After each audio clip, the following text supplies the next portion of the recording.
DRX, where we were just like, okay, that's enough happy gaming for you, T1. But we always knew they were going to win in the end. And they took down Gen G a couple of weeks ago. That was also a 2-1 where Peyz picked up the POM. He's been having a great season so far. After, I'd say, like the midway point, he's really gotten online, especially in that series. As we are going to hop into game number 1 of this matchup, the Telecom War, always a classic. And Bard is not allowed. Yeah, Bard ban against T1. You know, that is actually the most banned champion against T1. I'm not surprised at all. By a very healthy margin as well. Right now, it's Bard at 77%, and the next is Orianna at 43%. So, a pretty big gap. Right now, though, 3 picks, actually, I think, are open and available. One is Cassiopeia, who's going to go now. But Rumble, Jarvan, both available here, which are 2 picks that we often see banned currently. Ezreal up. Lucian as well, another one. And if you pick in the Lucian, then Jarvan priority does drop a decent amount. Will we see T1 deny the Milio? They don't have the Caitlyn, so you can't go like Kate Milio, so perhaps not. Maybe it is just going to be the Ezreal, but we often see Vi picked into Lucian.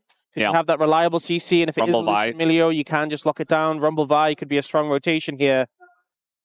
We'll see if they opt for it. It does mean, though, that they can't pick up that bot lane in its entirety for the second rotation. So a little bit of weakness in that regard. I imagine this is going to be the Milio, though, for effort. We've seen that higher prio than the Nami, and also into this very destructive combo. Makes sense to pick that up here. And the question is, are you going to go for jungle in this situation? Because I imagine going Jarvan or Xin Zhao would be powerful. Concern with Jarvan is they could pick Ezreal on 3 and have something that can get out the Cataclysm. But still a pretty strong jungler by any means. Instead, just going to look towards the Ryze. Now, T1 could, in theory, go Anivia here. There is the potential to do that. There's also Annie, which just goes well with that combo at the top side. Ari, but not the best lane matchup. Talia as well. Talia's been pretty popular into Ryze. Honestly, Talia feels pretty good here. Good in a decent matchup in the Ryze, good into Lucian, good with Vi. So I wonder if they'll go towards that. But I feel like a mid lane option here for Faker would make a lot of sense. What's it going to be? Anivia is going to be the call. I think still very good against the short-range composition of KT and a good matchup into Ryze. So KT opt not to pick up that jungler and go for the Ryze instead. They end up in that matchup into the Anivia, and it gives T1 a chance to trim down some of those jungle picks. I feel like the Jarvan ban is going to be more relevant because you could see Ezreal get banned away here, and then you have less options to get out of the Cataclysm. So I think that would make a lot of sense. They are going to go for Trundle first and foremost, though. I think that's been rising in priority. A lot of strength against a mobile pick, something Cuzz is also very good on.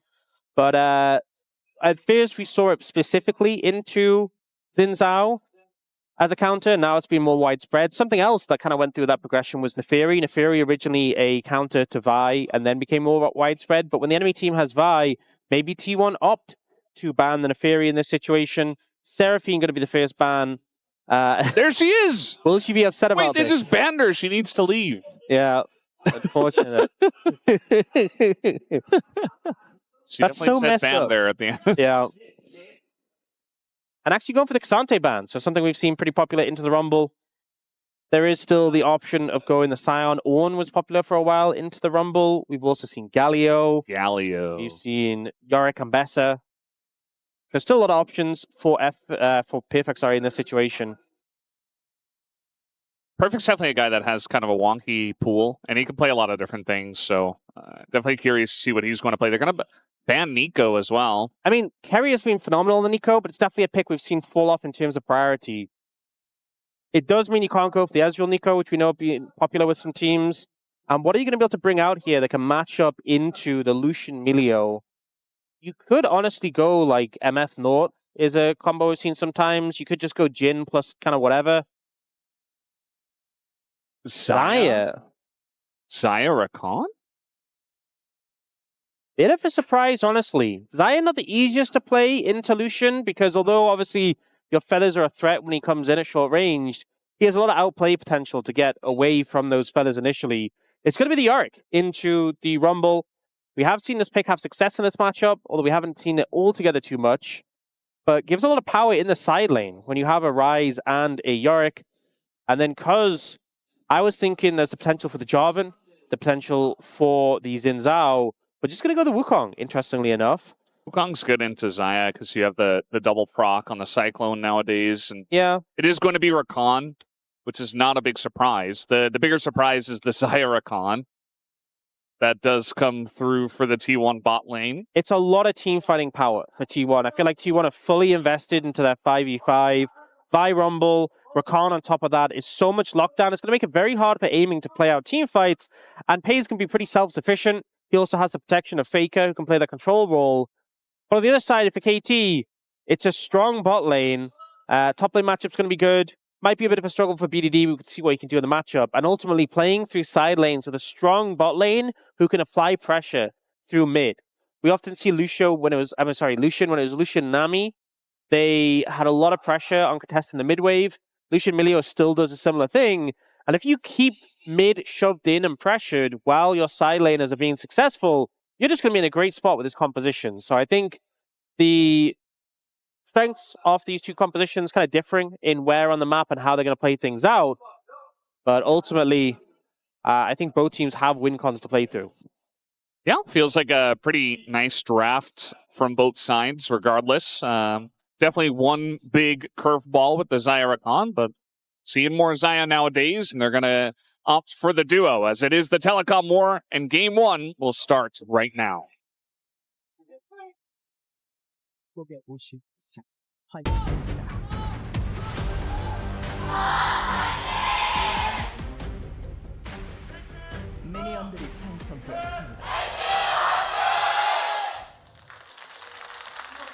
Alrighty, game number 1. As we do begin, we've been having a lot more 6 gamers, Aux. It feels like after all the 4 gamers, we were denied 6 gamers. I said we need a 6 gamer in this one. But we had it yesterday. We need the 2-1. It already happened.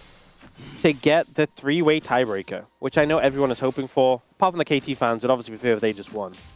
But everyone else wants maximum chaos. I don't know if they're allowed to declare that they prefer a win for their team. If you're a KT fan, actually, I think you have to say that you would prefer that they lose and then secretly hope that they win. That's a good strategy. It's one we've seen employed many a time. We are seeing the exhaust again from Peyz, often seeing this into the Lucian. Able to shut down his bears quite effectively. I wonder, I've said this before, but I wonder if we get to the point where we start seeing the cleanse. If you're expecting the exhaust, then you can just cleanse it and trade those quite effectively. It's what used to be like the meta when we had Lucian Nami all the time, is that they'd run an exhaust into you and you just run cleanse. And then you mind game it by not running exhaust, and it goes full circle. Yeah. So we'll see if that kind of ends up developing, maybe as we go towards the road to MSI. Time being, though, you can see aiming and effort having a lot of pressure in the bot lane. Perfect as well on the top side. BDD doing pretty well in the lane so far against Faker, getting a lot of his health down, which is obviously a little bit fake because of the egg, but it's still a good start. I think the thing with the egg... Oh, Cuzz he has red buff as well. Yeah, and mid lane's being pushed in. Red buff is so strong early. Oner's able to hide here on the bush, though. And now he's going to go in onto Cuzz. It was a nice dodge, but now Keria's going to come over here quickly. We do have effort and aiming making their way in. As heal going to be utilized here by Keria. Yeah, they did a change at the start of the year that just made red buff so much stronger early. And in a situation like this, where Cuzz has the outplay potential of the Warrior Trickster and a red buff advantage, it's so hard for Oner to match it. So Oner gets forced off his red. This is obviously a big boon for KT, but it does mean that Cuzz kind of wants to go clear his own jungle. And we see Oner's going to go up towards that top scuttle and then doesn't really have much else to do. So I kind of expect to see him look for a gank on the back of that. I think the solo laners of KT have to be a little bit concerned, a little bit wary. You can see Cuzz moving into his own jungle to continue clearing. What do we think about that ward there from Keria? It's outside the bush. It's an unexpected ward. It's not, yeah, unexpected. They also saw it placed and pinged it. So it's a bit more expected now. A little bit more expected. Yeah. Perhaps suboptimal. we will say, that ward placement. But, you know, everyone's had it. Even Keria can have it. We were talking about. So Perfect's just getting in there and doing a bunch of damage to Doran instead. So it's going to force a big trade, though, is Doran. And I think that might bait Perfect in. Doran does have to flash away. He's taking damage, though, and 1Q gets the first blood. As Perfect's like, oh, so that's why you were doing that. Now, Perfect doesn't have flash now and should almost definitely go down, I think, as... Nope, he doesn't have his Q, and the wall, the cooling wall comes up. Perfect, man. He is so good. This is so big for KT because Oner, with nothing to do on the map, really wants to make a play. And I think Doran just ends up baiting it too hard, ends up going down, and then there's that thought, well, this is not good, but at least we get the trade kill. No, they don't even get that.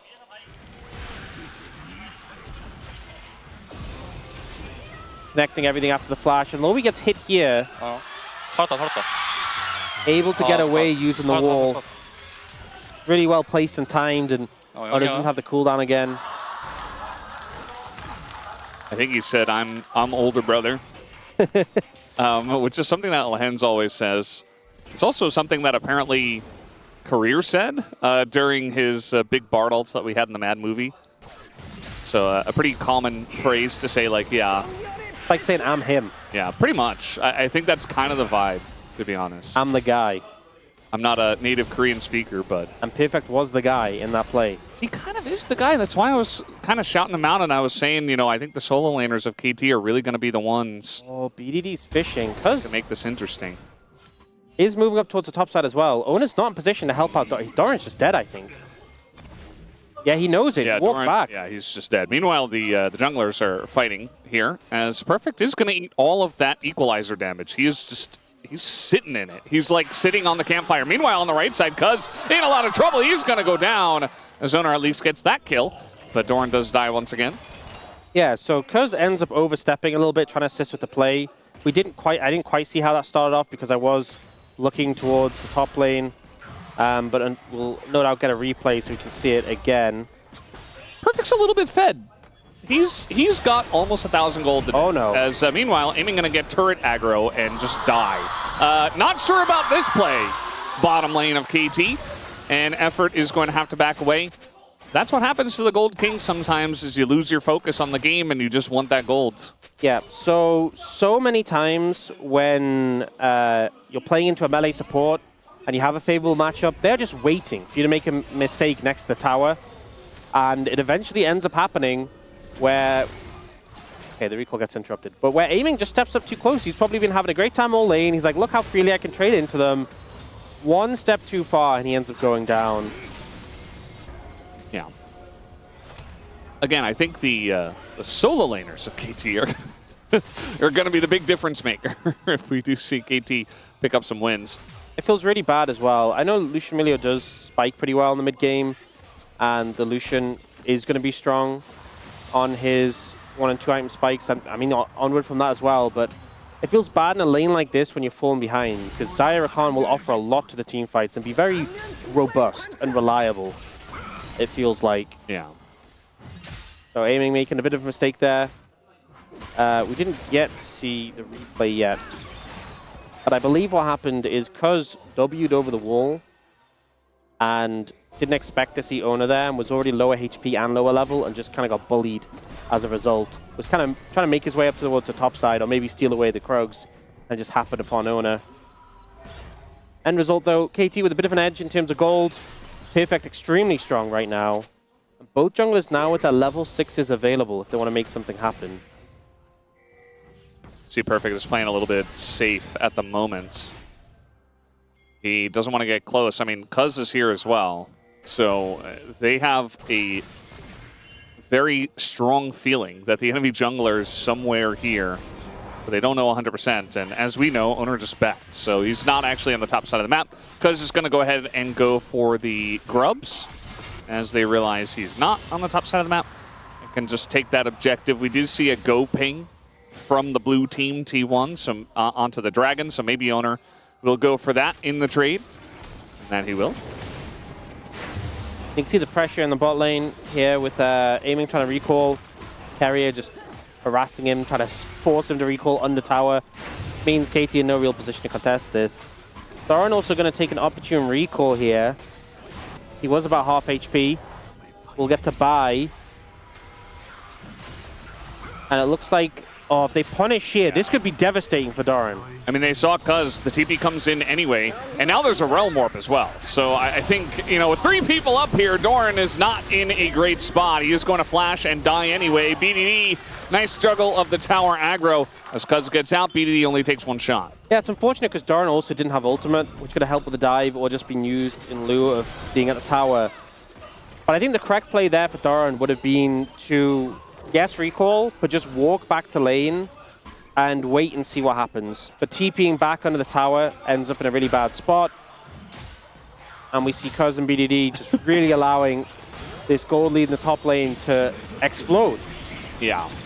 This Yorick is just gigantic. Power as well. 2,000 gold ahead, 9.5 minutes in. He's just tanking the Flame Spitter. Like, I don't know if that was a good idea, but it seems like he's fine. He's going to have to give over some Maiden Gold, though. He's got his role quest completed already, and Doran isn't even 3/4.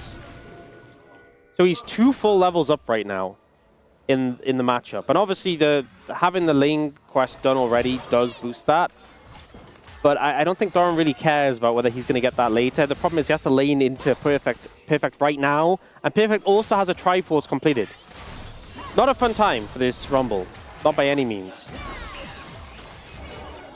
You can see he's kind of got the wave right in front of his turret. I don't know how long he's going to be able to keep it there.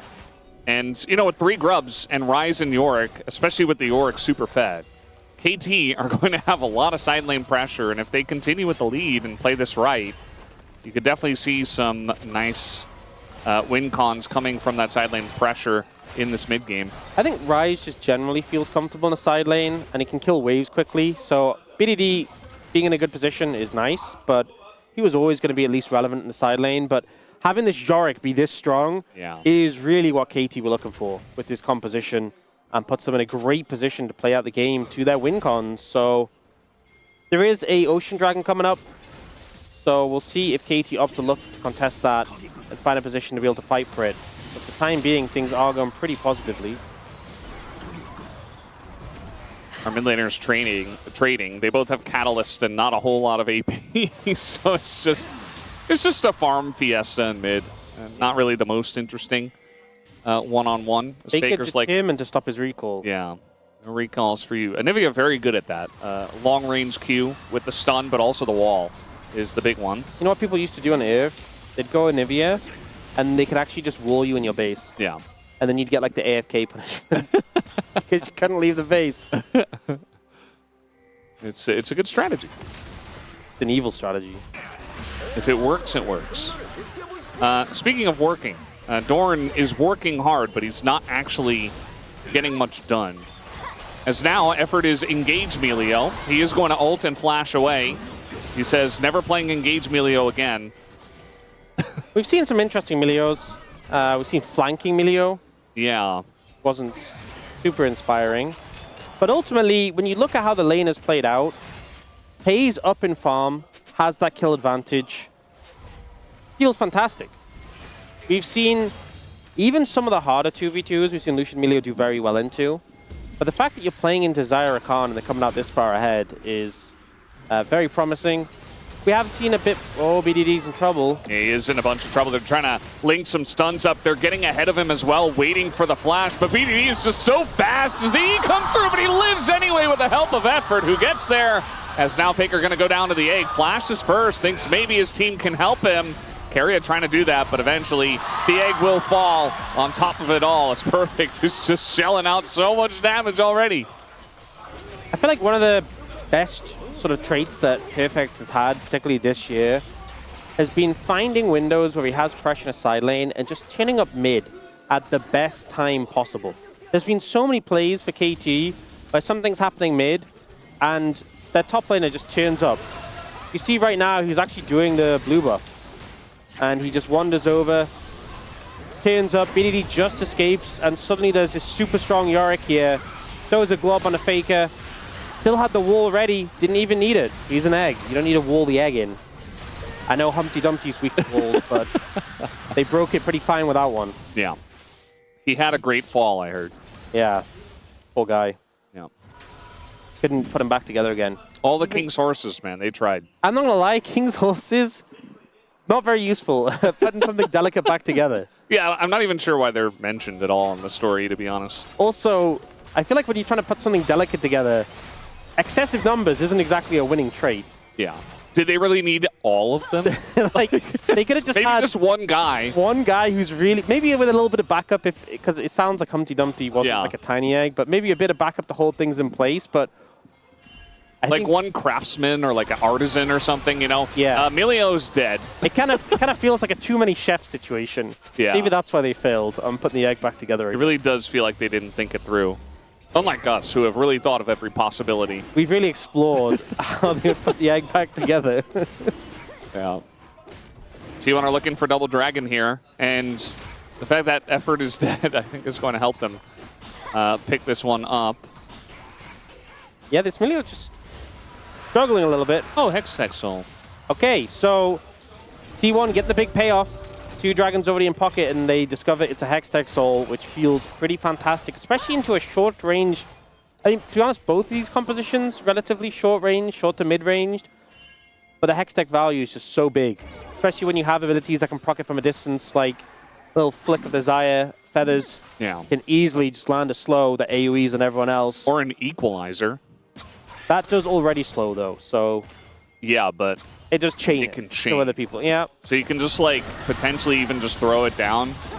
You're not going to want to do it every time like that, but if you do get a Hextech Soul, could be nice.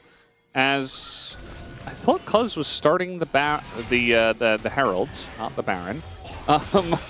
And he is. He's got aiming with him.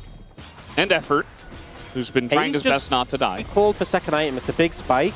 With this TP as well, I think T1 shouldn't contest this. Level 12 Yorick with the TP shields. Yeah, correct and move. This fed. Bringing the Yorick in, he's so strong that I think it really just makes you question whether it's worth contesting this. And instead you can give Doran some alone time in the side lane to get some gold, get some plates. I think that's the better call here. The one thing you do have to contend with is that Herald will be available for that dragon. We'll see if it's used to get pressure at the dragon timing, or if it's used as a combat Herald. Either way, that next dragon is really going to be a big point of contention, with T1 able to secure Hextech Soul point, or KT able to deny that. Yeah. Perfect not going to have TP for that dragon if it does get fought on spawn, which you would definitely expect. So that's going to be something we might see. It does help that he's in the bot lane. He's probably going to be there for a while. At least we'll be down there for the fight. I think he'll have the TP because it's a shorter cooldown after the quest, and because he has TP now. It's not like 4 minutes. I guess it'll be kind of close, actually, as we got BDD down on the bottom side. Speaking of side lane pressure with this comp, trying to take down BDD, and Doran nearly does it. BDD will get away, though, as T1 trying to get something here on the middle side of the map. Trying to get some plates in trade for this. Looks like they will get one, but the calling comes down. Naming will be happy about that. At least Faker's in the top lane to get something, but Perfect is just chopping away. That is a shovel that's got some strength to it. As we're going in onto BDD, he does not have his flash, and he's up against 3. And he is going to realize that he should not be running into the jungle when he's all by his lonesome. But he says, hey, there's 3 people top. So how about Perfect, you just keep pushing bot, and that's going to force the TP out of Doran.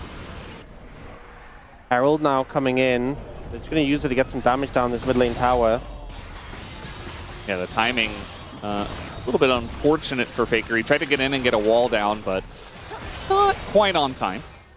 So it is what it is. The Herald value is there. It's not going to be used for the dragon fight, though. Yeah, I think it is just 5 minutes base. I don't know why I thought it was 4. Really know this sort of thing. Technically, you're the guy that knows that kind of thing. Yeah. I don't know. Regardless. Maybe it was a proposed change or something. This play from Doran on the BDD, he ends up taking tower aggro and he nearly takes him out. BDD getting very low, but able to survive there. And then we see him go to the other side, now without even a ghost to try and get away. I don't think even if Keria's not there. Oh, that's a really nice stop though. on the Realm Warp, as we kind of saw it there, but Faker actually stopped the Realm Warp with his wall. Again, another thing that Anivia is very good at. Into the Ryze. Yep, and we are seeing BDD kind of get punished a bit more now on this Ryze, playing into this matchup. The immobility, especially when you don't even have Phase Rush, which was removed from the game, does make it very difficult if you get locked down in that Glacial Storm and the wall comes out. Perfect's TP is up, so...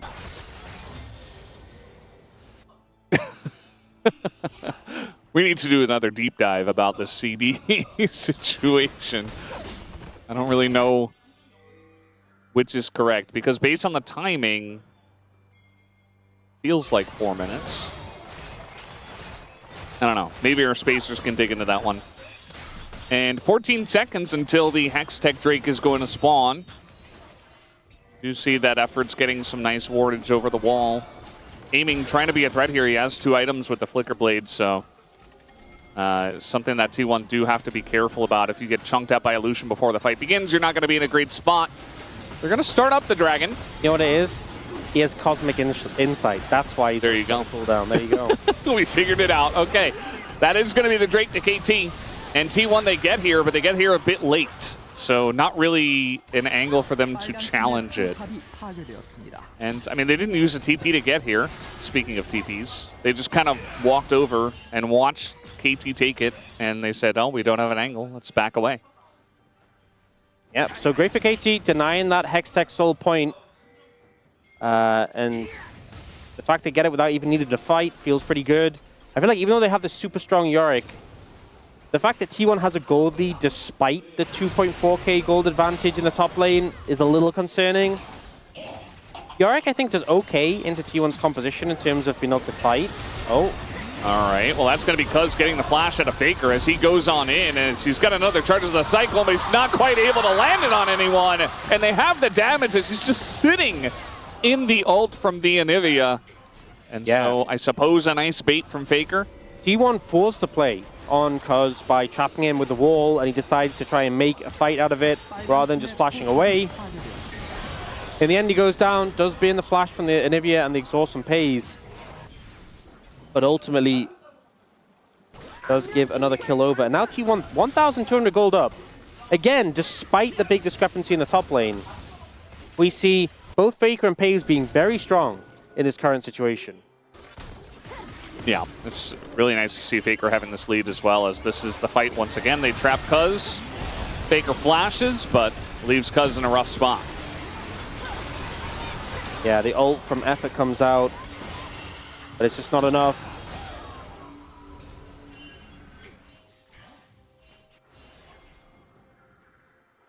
I feel like now, less pressure from those dragons. Baron is up and available, so have to be a little bit concerned if you do overstep now, as a jungler in particular, that they could just turn onto that. Yeah, it's just pretty interesting the way this game has gone, where it's like Perfect got this gigantic lead 9 minutes into the game. He's held around a similar number, like he slowly grew it to 2.3k instead of 2. Oh, they're looking for Faker, but Oner's there to block them. He's still going to TP out. Yeah, it was a little bit, perhaps more concerned than we were, but this happens to Faker every game. Yeah. Where it's like he's always in the side lane, they're always collapsing on him. So my real concern is a bit of paranoia. Perfect's not getting that much done in the side lane. Yeah. And getting that dragon was huge because it buys more time for the playthrough sides, but we're not really seeing that much success come through. He's kind of just pushing waves into the rumble. Yeah. And considering, even with that massive gold deficit in top, T1 are still ahead, it's going to be really hard to 5v5. The Yorick just doesn't have as much impact as some of these other picks on the side of T1. Yeah. The Yorick lead is nice, but it doesn't win you the game alone. I think if BDD were also fed, they could be in a good spot where they're kind of controlling the map and really pulling them apart, but every time BDD showed up in a side lane, he just kind of died or had to realm warp away, or, you know, doesn't really have any pressure by himself. He's in the top lane now, but I think that's just based on the tempo. Faker went for a back. And so KT just kind of holding on. Maybe let their Ryze scale up to some items, but in terms of scaling, I mean, you're dealing with Anivia and Xayah, who are very good scaling into the late game. So I think T1 playing it a little bit more passively. You know, they're not throwing any crazy T1 Barons in just yet. You know, I'm not going to put it past them if they do start one up here soon, but there's controlling vision. You know, trying to bait KT maybe into making a mistake around the lack of vision. And just waiting for a team fight. 1 minute away from that dragon. This is a really delicate one because if you lose this, you can just lose the Baron. And T1, because they didn't get that third one, they aren't in position to secure Soul. I feel like if you are able to secure a Hextech Soul, then even if you lose the fight, it's not that bad. But neither team gets a huge power advantage from securing this dragon directly. And if you lose the fight in a severe way, it's definitely just going to be a Baron on the cards. Right now, T1 have started to move over, get some control in the area. It's definitely easier for them. They've already taken down KT's tier 1 tower. They have a Rakan who can ward rather than a Milio who's quite vulnerable. You can see KT picking up that blue, but are now looking to move in through this tri-brush here. Rather than go directly through the banana brush, they're taking a more conservative route here. Just a little bit scared of matching straight away into T1. And the concern with this is you're playing into an Anivia who's very good at controlling space. You're kind of giving them some free reign over.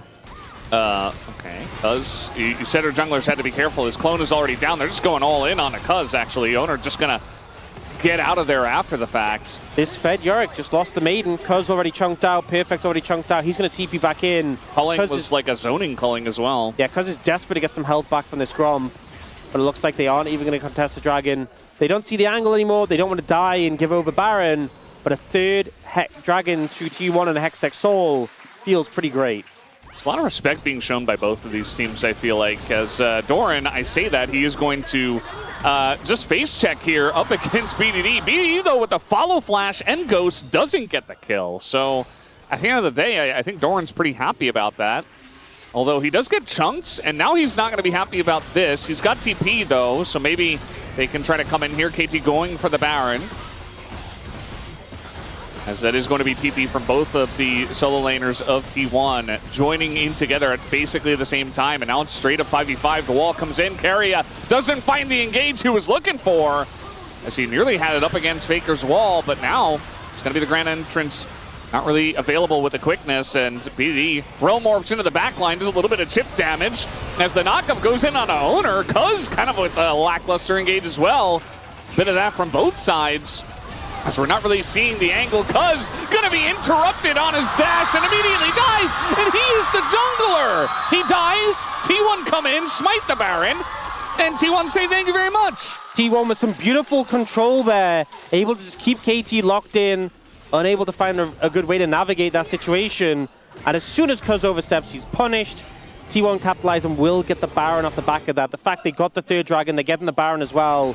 They're in a phenomenal spot right now. As this play goes in, Keria doesn't find an angle, burns a flash there, but not able to find it. But it's okay, you're a Rakan, you can disengage so easily. And then KT is still kind of locked into this play because the Baron's so low, they can't just give it up. Cuzz looks for an engage. He disengages, but he's at this awkward position where he's tanking the Baron again. Yeah. Ooh. And that interrupt from Oner with the dash is beautiful. Ults him to follow up. And the rest of KT just can't really find a way in to help because Faker's just dropping the Glacial Storm on them. T1 working so well as a unit, and KT end up losing another objective. Yeah, and Cuzz wanted to go back in there. He had the second charge of his Cyclone, and you could tell they were kind of like backs against the wall, so they wanted to have Cuzz engage for the team. He is pretty much the only engage. You saw BDD like trying to realm warp into the back line and do it that way, but unless Cuzz gets in with a Cyclone, you're not engaging onto the Anivia. As, speaking of engage, they're going to find just straight up aiming. He's just dead. And now they're going to get Milio as well. So a 2-for-1 there as T1 get in underneath the turret. As Perfect was pushing top lane, but now he's got to come back.